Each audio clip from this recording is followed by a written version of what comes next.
Welcome to the Vada Studios podcast, Studio Confessions, Ep.2. With me today, we have singer and guitarist from the band The Enemy, solo artist in his own right, and obviously songwriter, Mr. Tom Clarke. Hello. Hello. Welcome. Thank you. To the show. Can you say that? Do you say that on a podcast? I don't know. You don't listen to me. Do you say that on a podcast? Don't know. It's the second time I've ever done it.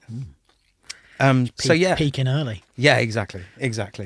But really nice to have you on the show and to talk about your time as a recording artist. And obviously you and I we've been working together making records for 18 years. Is it 18 years now? It will be 18 years in April. That's wow. It's pretty scary, isn't it? And obviously we worked together on The Enemy, and we're still working together now to this day on your solo records. We're nearly 3 in now, nearly completed the third.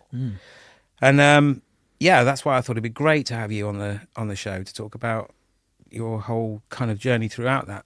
And obviously I wasn't the first person you'd recorded with.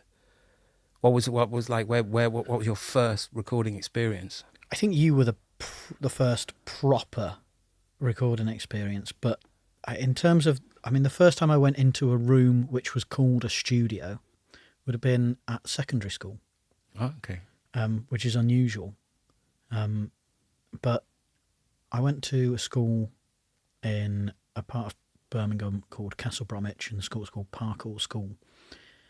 And it had a really, really good music department. The rest of the school was sort of failing, and the GCSE results were terrible, and it actually was knocked down and turned into an academy. But the music department was brilliant, and there was a room in that school called The Studio, where they had a Logic rig. Okay. So I was exposed to sort of computers that recorded music probably around age 11. And then we had an entire room with computers by the time I left that school years later, which were all, it probably wouldn't have been Logic, it would have maybe been Cubase. Yeah. And so there were lots of those, and we were learning about MIDI for GCSE. It was the very beginning of my sort of introduction to MIDI back then. And then the first time I was recorded in a recording studio was at music college, where I met Liam and Andy. Mm-hmm. There was a proper studio in there with it was probably a 16-channel desk or something, but it had, it was a soundproof, acoustically treated room. And I think it was the guys in the year above, for their coursework, they needed to record someone. And I remember going into that studio and them micing me up and me just performing something that I'd written and them recording it. So that was my first sort of recording in a recording studio. And then me and Liam, while we were at college, formed a band called Bridges. And we went into 2 studios to record tracks for Bridges. One was called J10, and it was in Coventry on the A45 I think it was an old substation building or something. Had a huge control room and quite a small live room, which seemed backwards. But the guy there, his name was Paul. He was really enthusiastic. And I think... And the other one was a guy called Daz, and it was just in an industrial estate. But again, quite like me and you would walk into it and we go, okay, acoustically it's not great, but we could record there. Like we could make it work, and it was very basic. Like, better than my home studio setup now. But then, my first time, I think really properly recording well in a studio was when we started working with you in old Vada. Old Vada. That was 2006, April. I'm going to say it was April the 3rd, 2006.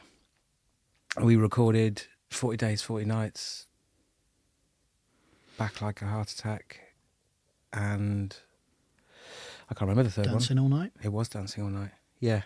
And that was on Logic. I was using Logic then.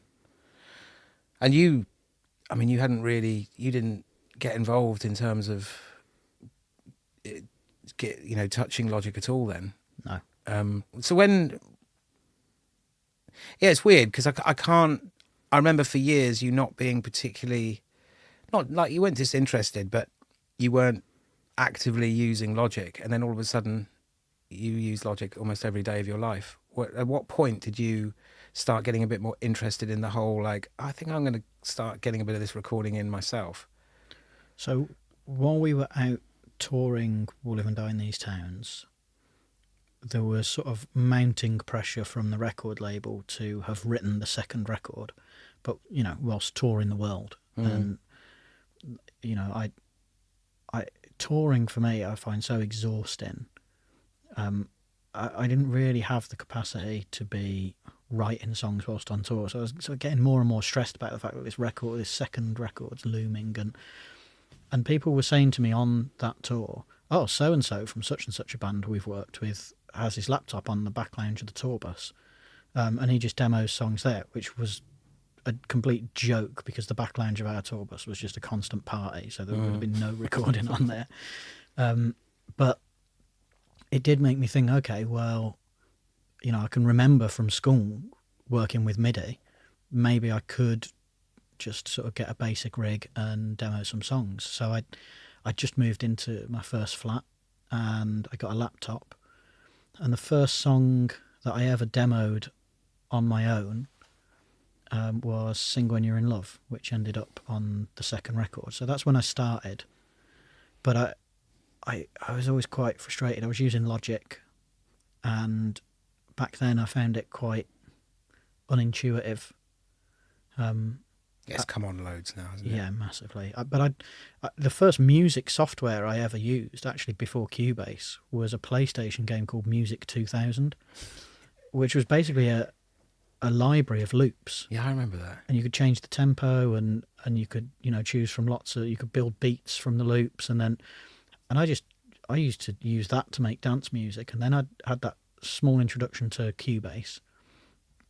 And so then shifting to Logic, I think I was overwhelmed with how much it could do. And it wasn't, Logic nowadays obviously is based off of GarageBand, which is quite user-friendly because of the users that's aimed at. Yeah. Back then, Logic, in 2006, 2007, Logic, I don't remember being particularly user-friendly. No, I think it wasn't as a broader market. It was still kind of within that sort of pro market. Yeah. I mean, Vada was on. We did all the Enemy stuff on Logic that we did at Vada, and I think it was an expense thing. Really, it was at the time Pro Tools was it's always been more expensive than Logic, but it was considerably more. And it's weird. Pro Tools seems to have gone up in price, and Logic seems to have gone down in price over the years. But yeah, and it's interesting because I remember it was pretty far into our working relationship. It was on the second album. It was what's the song called? When you phoned me on New Year's Day, and we both notoriously Last Goodbye, yeah. And you don't like New Year's Eve. I don't like New Year's Eve, and we were both just not hungover and perfectly fine and bored on New Year's Day. And we got together and we demoed. And I remember, even though we'd been working together for about a year and a half at that point, I didn't realise until that day that you could even play violin. And do you remember we just built that song up, and you played everything, you played the piano, and then you just built up this orchestra and stuff like that. And it was kind of like, at that point I realised I hadn't given you as much credit, but you had a sort of a recording mind. It was very intuitive to you. And on that day we did that, I was just kind of like this interface for you, just to translate all your ideas into the thing. And you listen to the demos that you do now, they're very concise. They are detailed, and they are sort of well thought out. And I think it was a kind of a natural progression for you. I think you've always had the recording brain and the production brain. But what's your rig these days? What do you have? So I've just got a current gen MacBook Pro, which runs the latest version of Logic. I've got some Adams monitors, and an SSL interface, which emulates the G series you've got here. And that's it. I like to keep it quite simple. Actually, probably one of my most important tools is the set of headphones that I've had since probably 2007. Audio Technica because I know them so well. They're one up from the standard, one up from these that we're using here, the bigger ones. But I just know them so well that when I don't trust what I'm hearing, while I'm making a demo, you can go and try it in your car, but if you change cars, you never quite know. Those headphones, I can hear stuff in them and I know exactly what's going on. I'm just kind of hoping that they don't break. Yeah, then you're screwed. You've got no reference. So do you work on headphones a lot? Yeah. Mainly headphones? Yeah, I tend to do a lot of writing in the middle of the night. Mm. So I'll get ideas down using headphones and then go to sleep and then wake up the next day and have the sort of the reveal of hearing them through the monitors, which is sometimes really, really good and sometimes absolutely terrible. But yeah, a lot of the stuff when I create, I'm creating in headphones, and I think there's something good about that. There's something, these ideas are coming from inside you, and with headphones, it's like they're sort of piped directly back into you. So they're not going too far away. Yeah, it's like they're not free to sort of float around the room yet, and you feel a bit like they're exempt from judgment because they're just in headphones, and so you feel a bit more free to just try this. And I really like working in headphones. Oh, that's really interesting. I mean, your setup at home is it's a really nice room. It's quite an inspiring room. Do you tend to find you have to be in that room to write well? Is that now your go-to place, or can you kind of write anywhere? I think it's my preferred place. I could probably write anywhere, but I'm happiest sat sort of facing just that wall, and there's very few distractions, but it's a nice, comfortable place. It sounds good. Everything's to hand. Everything's designed so that there's a jack lead that's hooked to the edge of the table. That's your guitar, but everything's plumbed in.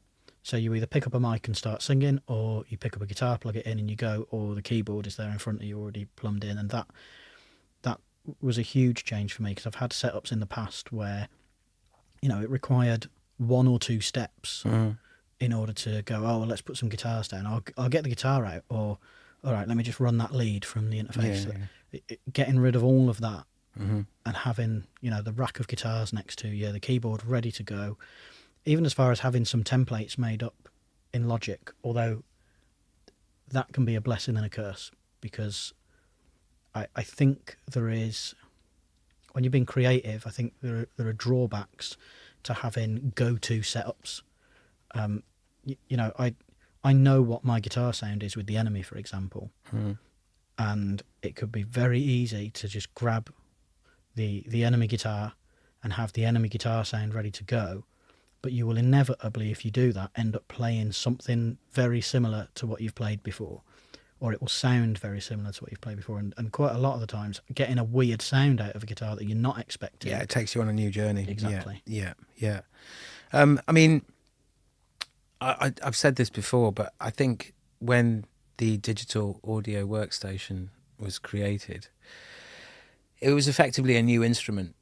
And I think, as a songwriter, I mean, I certainly saw, I don't know, I think it didn't influence your songwriting as such, but it facilitated you to be able to broaden your imagination with your songwriting, would you say? And you embraced it as another instrument and another tool. Would you say that it did influence your songwriting? It massively changed it because it took out one of the chains of communication. So when you're in a creative process, to my mind, the fewer times that creative idea has to be communicated, the better, the more pure it will be. And so I had my recording experience had been, I'm a musician and a songwriter in a studio with a producer and an engineer, and I can either let the producer dictate how it's going to sound, or I can try and communicate how I imagine it sounds to them, which means one of the links in the chain is now language, which means you're limited by the ability to explain what you want and the other person to understand it. The minute that I could take ownership of part of the process which could change the way it sounded, I negated the need to communicate what I was imagining. It was between me and the computer. It's, right, how do I get this sound that I'm hearing? No, it's not quite that. Is it more this? And I also think it then, because I think there are two types of production. I think there are two types of producer. There is creative production, and then there's technical production. And what I'm doing in my studio setup at home is not technical production, as you can vouch for, because none of it is usable. Well, no, saying that, that's not true, because we have used demo stems on more than one occasion. The odd bit, and I think that is credit to Logic's sample library, which is very good, and there are sounds in there which actually, with just a bit of tweaking, you can use in a final piece. But in general, I don't care about vocal chains. I don't care what compressor the vocal's going through, and there comes a point when, by the time you get to mixing, where I actually can't hear the difference as well. I'll be working with George Perks, and he's adjusting things, and he'll A/B it, and I'll go, "What do you think?" And I go, "I can't hear the difference." And if I can't hear the difference, I think that means that over 90% of the public also probably can't hear the difference. And 90% of the public haven't spent 20 years standing in front of Liam Watts playing drums. Well, yeah, true, yeah. That might have something to do with it. I've got a great ear. just the left. One. But yeah, for me, I never aspire to be a great technical producer. I don't care what mic you're using for the vocals. That's your bit. And when we work on a record together, that's your area. How you're miking up the kit, I don't care. What compressor chains it's going through and all of that. Well, I mean, you don't even care what guitar effects pedals I put in the chain. No, as long as it sounds close enough to what I've achieved in the box. Yeah. And so that's why my home studio, everything is in the box, because it's quick, it's easy, and it's not going to be kept, or the likelihood is it's not going to be kept. And the production that I'm doing there is what I would consider creative production.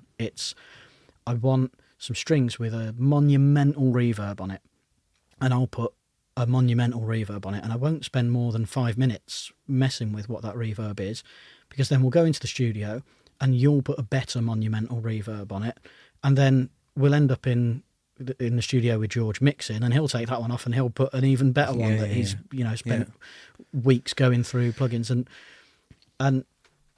and so for me, learning about DAWs was just a way to just remove a link in the chain.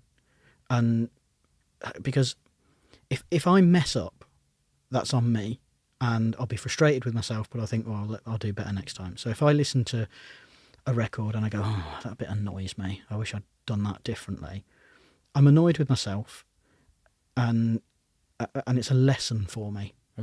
If someone else messes up because something's been lost in translation, I find it so annoying. If I think, I explained to them how I wanted that, and listen to how it's come out, it's rubbish. I'm frustrated at them, and no lesson will be learned other than don't use them. And so it allowed me to just remove that bit of communication and that fallibility, and to take some more accountability myself for the process and then the end result. Yeah, I mean, you've always kept things pretty simple. Everything's gone straight to the point, right down to the guitar rig and the Enemy. It's like it's one pedal pretty much. It's just a tuner now. There's no pedal. You've stripped it back even further. Yeah, I've just adjusted the pickup a little bit, and we've changed the amp that we use. And the Enemy's guitar tone now is a custom shop Telecaster with all of the electronics removed and replaced with cheaper ones, because it was a really lovely, warm, low output sound from that telly, which is not the Enemy's sound. So a lot of Mexican bits in there, relatively cheap Seymour Duncan single coil on the bridge, neck does nothing, and it goes through a tuner, so I can mute it on stage directly into a Black Star Artisan, and all of the knobs are just turned all the way up apart from the volume, which sits around 3 or 4.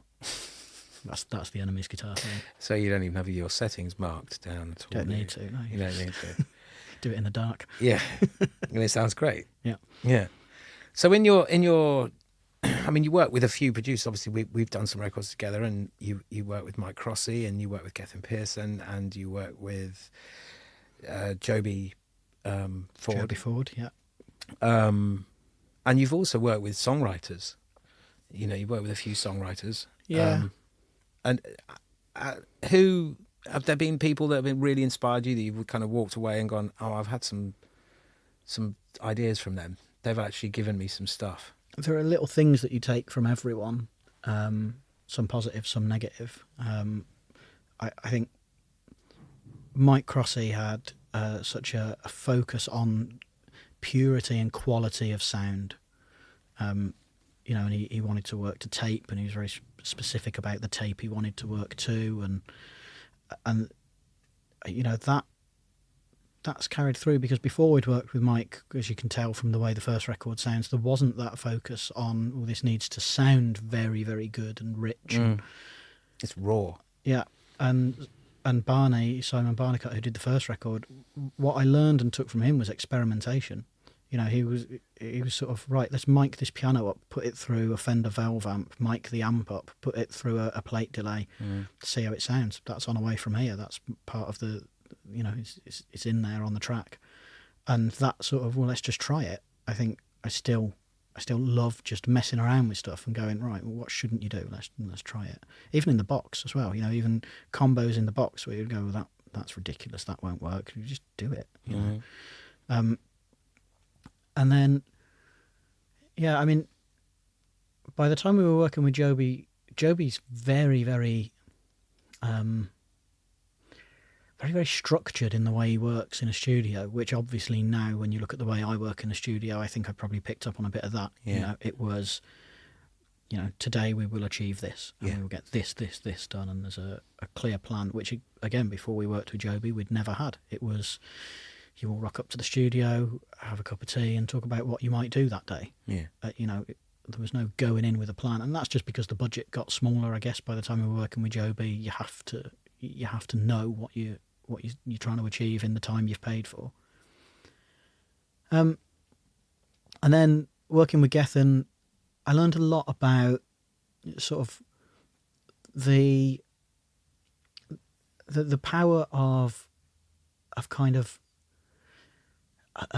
demoing, because a lot of what really impressed us when we first started working with Gethin was his ability to, we would, you know, send him a demo, and he would send back what sounded like an already quite well rounded piece of music with lots of layers on it that, you know, he'd just basically knocked up, you know, using plugins, and, you know, there'd be drums and several layers of synths, and there was guitar and bass on there, and none of them were the final ones, none were the keepers. The pre-production, basically. Yeah, you know, the pre-prod was a really high standard where you can already see what you're aiming for. Yeah.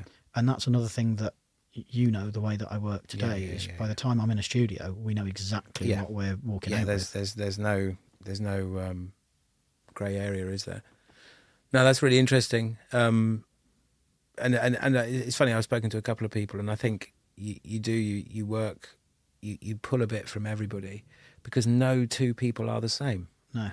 Without, you know, they just aren't. And even so, you know, I think you can find producers that are very similar. They will still have a nuance about them that will make them different from everybody else. And you can, I think you can always hear it in their records. When I've met producers who've come to work at Vada, who I'm very familiar with their work and the records that they've done, a lot of the time, you know, I'll sit down and have a meal with them, and after that meal, I will immediately see the sort of correlation between that conversation, that personality that I've picked up, and their records. Interesting. You know? And I think it is very sort of coherent, and a sort of a definite sort of pattern. So, I mean, you pick up all these different things over the years, and obviously you've been, I mean, as I said, like, we live and die in these towns. We did 18 years ago.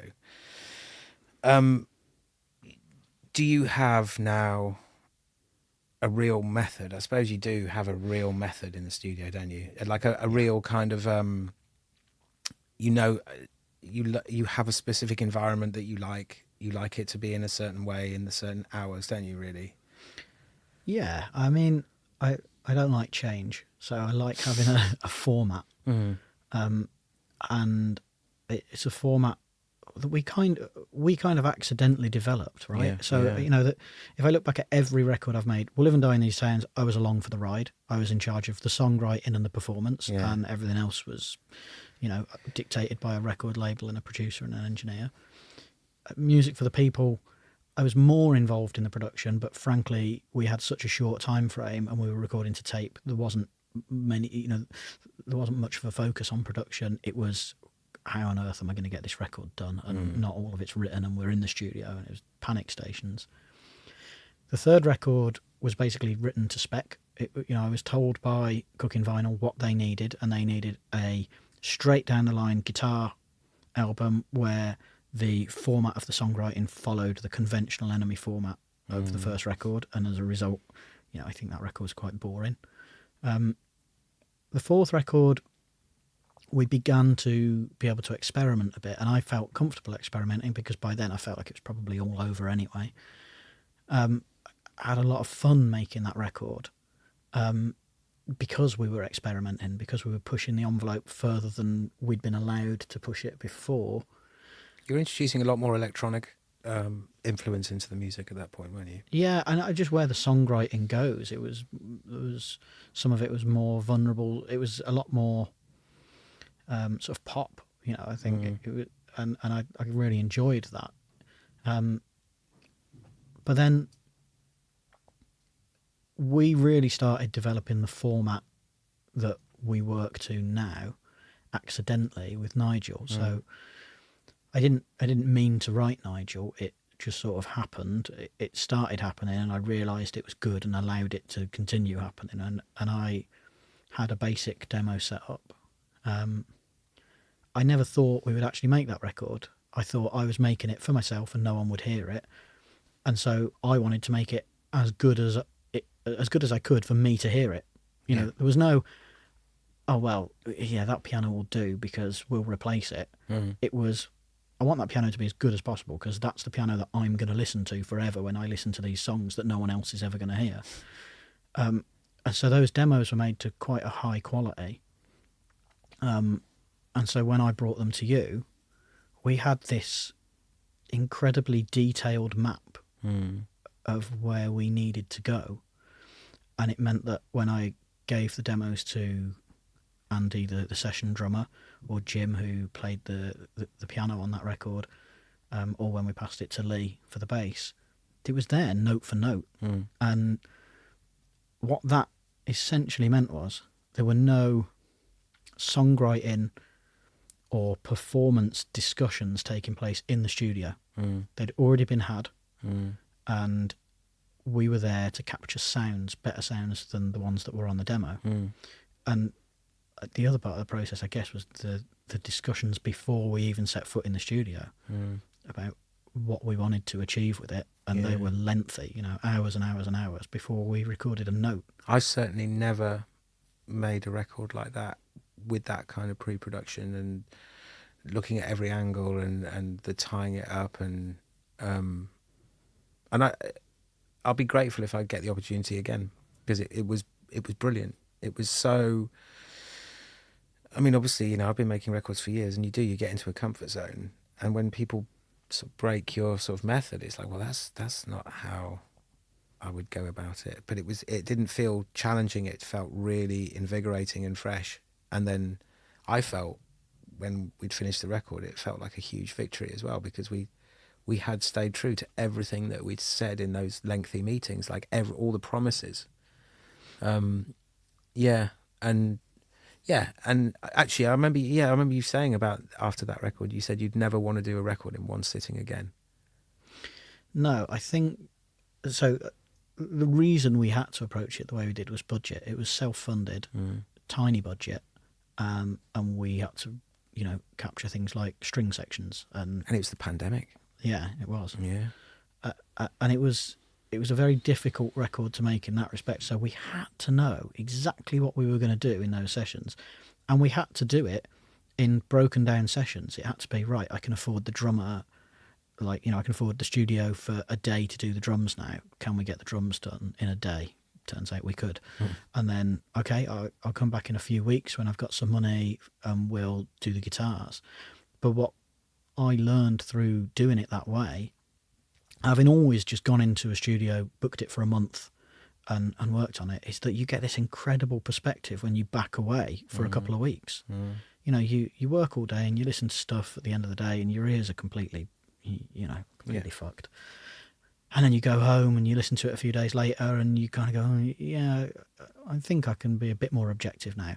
But if you go and live with that for, a few weeks even, and you listen to it on different stereos or in your car or in different contexts, even just listen to it sat in your lounge as opposed to on your rig, things reveal themselves to you that you will not see otherwise. Glaring things where you go, oh wow, I'm glad we've got the opportunity to correct this. I'm glad this hasn't been sent off to be mixed already.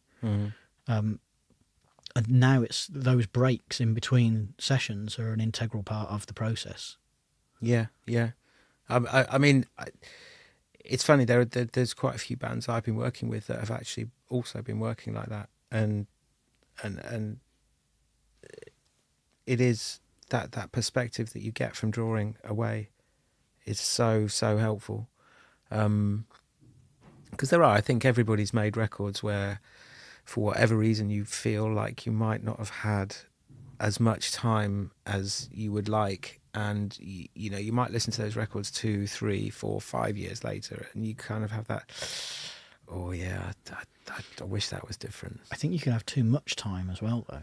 Yeah, that's true. If you're just in a studio and you've got loads of time, you can just disappear up your own ass quite easily. Yeah. You can overproduce stuff or you can overthink stuff. And actually, I think having those short sessions where you go, right, we're in for 2 days and we've got to get guitars done. You just get the guitars done. And at the end of it, they sound right because there's a subconscious urgency that drives you to just perform well.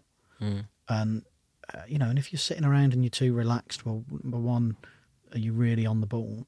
And number two, do you just end up taking roads that are not the right road to your destination?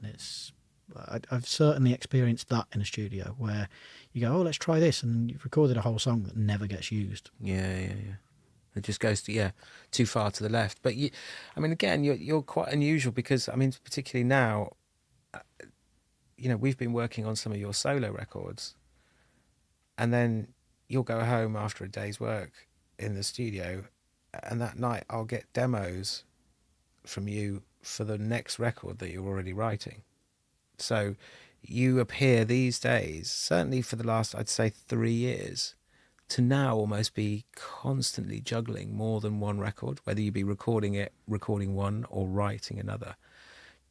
Have you found that is a really another way to kind of like re-energize the writing process and the recording process to keep this juggling? Because in back in the Enemy days, then an Enemy record would sort of take a lot out of you. I suppose there was more people in more corners talking in your ear, but when you're on a run, it's like I've seen just this prolific nature on top of the fact that you're making a record in the studio at the same time. Have you found that there's this thing, they worked hand in hand together recently? I don't really know, and I don't know if I've given it much thought, and I feel like if I do give it thought, I might not be able to write songs ever again. But I think, to be honest, before the Enemy had a record deal, I was very prolific. There were over 30 songs written that were available for that first Enemy record, and they were written in 3 months. Yeah. Then the record industry got involved, and lots of people who've never written a record in their life started telling me how to write records. I got incredibly confused and found it very difficult to write records. The minute that all of the industry went away, because I was no longer a cash cow for them, I suddenly remembered how to write records. and ever since then, you know, since Nigel, I've been really prolific. And we've, you know, the day that we finished recording Nigel here, I went home and started writing Aliens. Yeah. And then whilst writing Aliens, we put together the other side from B-sides and songs that had been cast aside during the writing of both records. And then, as well as that, I'll sit at home and just demo some classical arrangements or make some jazz just as an outlet for myself. So there's, you know, there is always writing going on, even if it's not being used. It's a constant thing.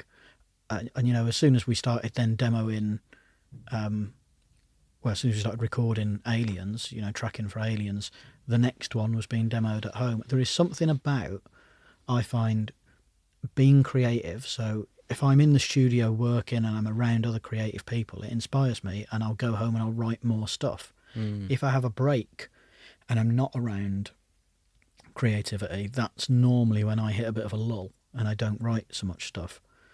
I think a lot of people are like that. I think a lot of people write on tour, but I find tour so stressful. Generally, that tends. I was going to say, I mean, you're right in the middle of a solo tour at the moment, and you're not writing at all at the moment. I won't write anything while I'm on tour. I'll finish tour and then get back into the headspace and finish writing the Enemy record and then pick up the solo stuff again. But touring and writing are two totally separate headspaces for me, and I can't mix them. Touring just shuts down the creative process, because touring is not a creative process for me. It's, we go out and we play the exact same thing every night, the exact same way. There might be, you know, I might milk an ending a little bit or something, or, you know, there might be tiny adjustments. But when I'm on tour, what I'm actually doing has nothing to do with performing music. It's all crowd work. That's why the Enemy shows, the crowds go really mad, is because by the time if you're walking on stage thinking, let's try and play this really, really well, you've already fucked up. Yeah. Because you should be able to play it really, really well from muscle memory. Your job in front of a crowd is to work the crowd, and you rely on your muscle memory to play the songs.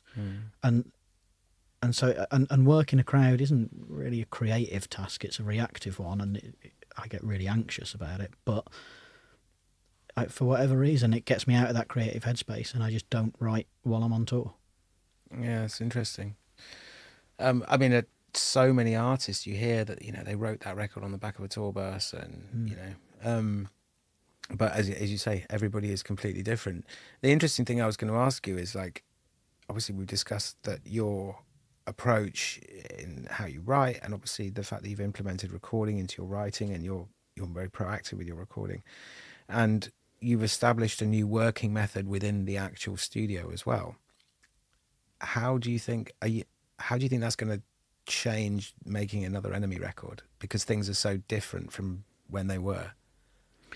Yeah, when I came to start demoing this Enemy record, I didn't really know where to start, because the last few records that we've made, you know, Nigel was such an out there record. You know, string arrangements, there's accordions, and it's a weird not sonically, but instrumentally, it was a very weird record compared to the Meat and Two Veg that the Enemy had delivered on the previous 4 records. And then Aliens, much the same.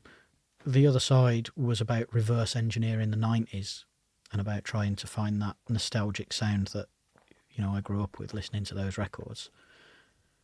And I came to write the Enemy, and I've had this amazing freedom. And it goes back to what I was saying about having your guitar, your sound there ready to go.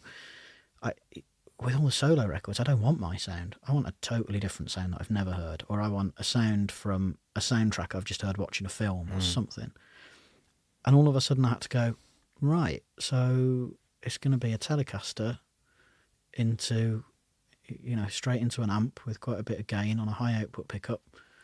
And that's the guitar sound, because that is the Enemy's guitar sound, and it's what people expect. And it's more like writing and demoing to a spec again. And so I basically, before I wrote anything, before I demoed anything, I approached the Enemy, the way that I've approached the solo stuff. So, one of the solo records, I've reverse engineered 50s and 60s sort of recording and production and gone, okay, that's how we do that. Another one, I've reverse engineered sort of 60s, 70s into 80s prog. And I basically just tried to reverse engineer 2000s indie and pick the best bits.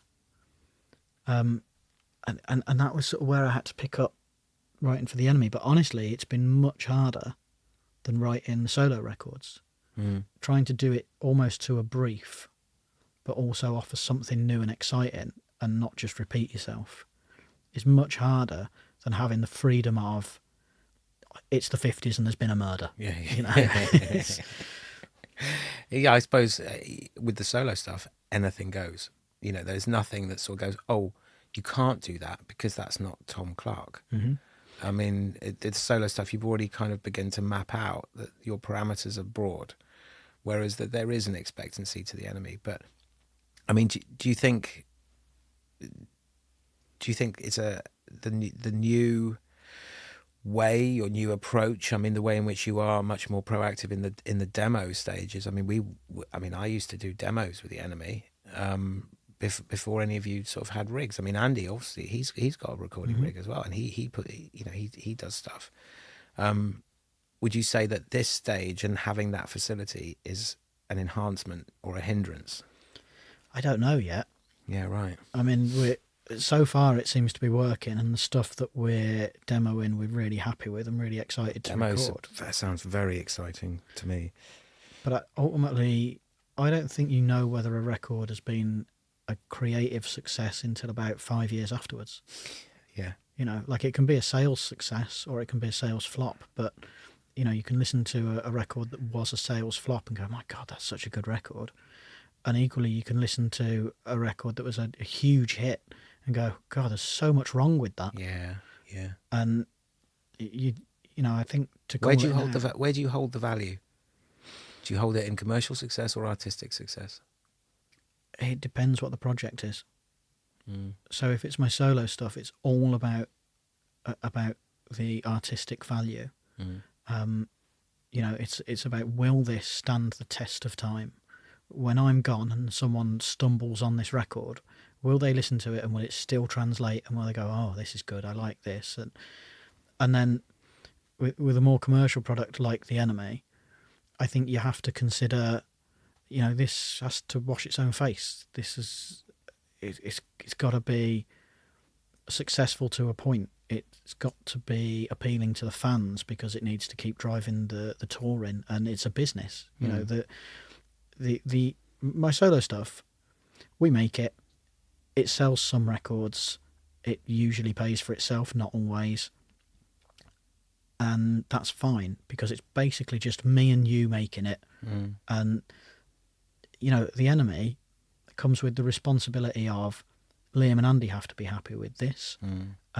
They've got to go out and perform it. They're putting their names to it as well.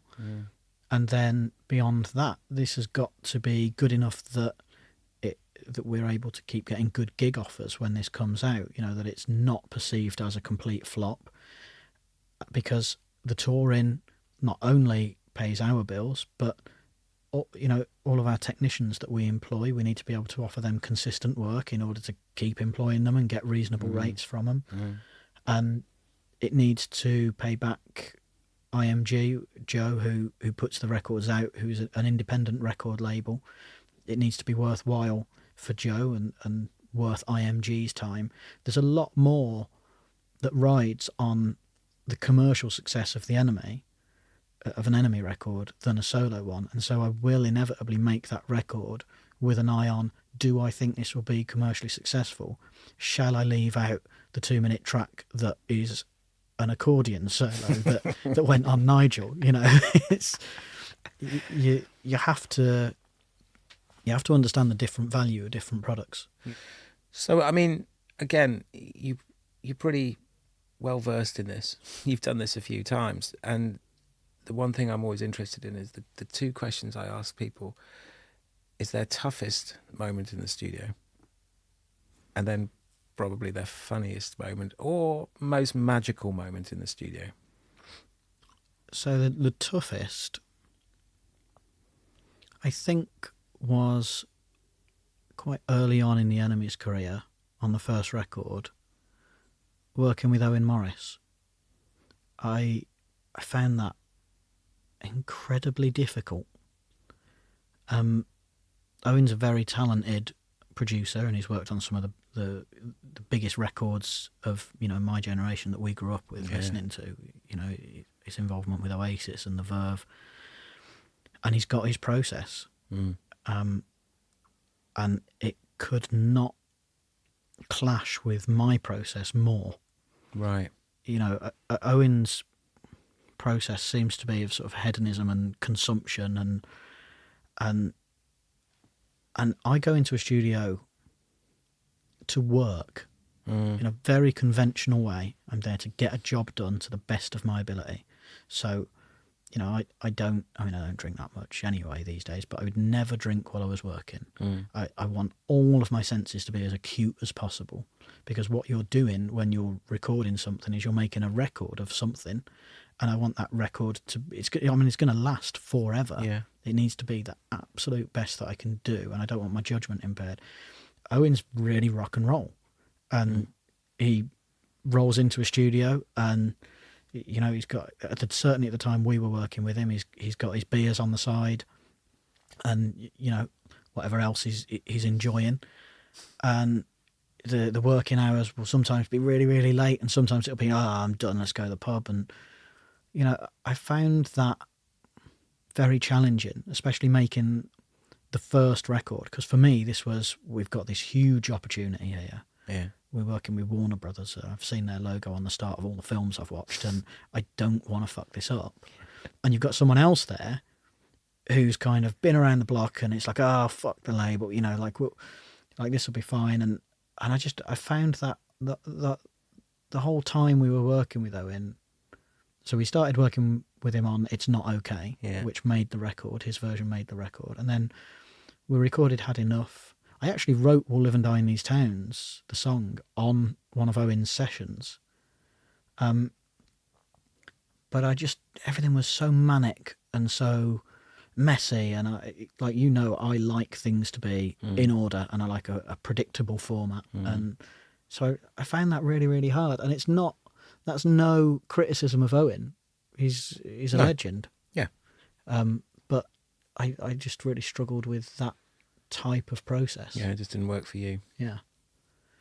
With regards to I don't know whether you want to pick a magical or a funny one, but there's so many funny moments in the Enemy career that I can remember being in the studio with you boys that I wouldn't even know where to start. Yeah, in terms of my funniest moment in a recording studio, it involves Andy, and it's his story really, and I can't tell it. But anyone who was there still remembers it and still laughs about it to this day. And it's cemented Andy as a legend in my head forever.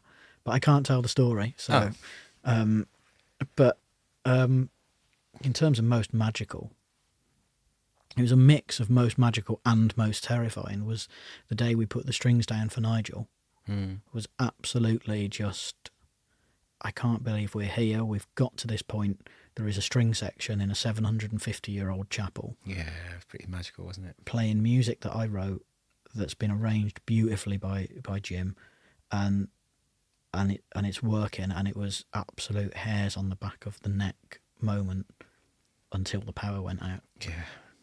And at which point I went from the highest high I've had whilst recording to the most scared and upset that I've ever been whilst recording, because I did not have the budget to bring the string section back on another day. Yeah, yeah. And we were halfway through, and I just thought, we had Oh Sue to do yet, which was the big one. It's like, there's no way the strings are done.